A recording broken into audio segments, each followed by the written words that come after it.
štandard, že na to, aby bola žena pekná, musí sa napíchať? Ja som predtým mala proste špárátko miesto huby, ako ja tak nebudem žiť. Koľko mladých žien vás sleduje? Som tvoja žena. Ja neviem, to nie je o mne. Je to moje telo. Mňa ztrapilo, ja som bola prvýkrát na prach 17. Ja som proste nebola spokojná so svojimi perami. Proste boli malé a vadilo mi to. Ja som sa na seba nemohla iba kúkať. Plánuješ sa niekedy vrátiť k mužom? Pekné ženy nám odchádzajú na druhú stranu, na druhý breh. To nemáte byť taký no, to si robíte vy sami. To je otázka, že čo ťa od nás tak odrádza? Všetko.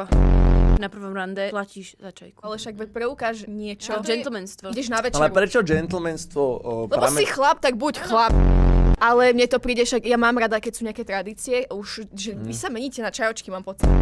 Ty chceš tradičných mužov, ale čo? sama nie si tradičná žena. Takže keď dojde tvoj frajer domov, čaká ho niekedy obed? A čo sme one? Prečo by ho mal čakať obed pre Boha? Prečo by mal platiť? Môžem fajčiť vapík, či to je demonetizácia? Fajti, Ale keď- povedia aj napíchaj sa, kľudne mi to jedno. To je sedlák.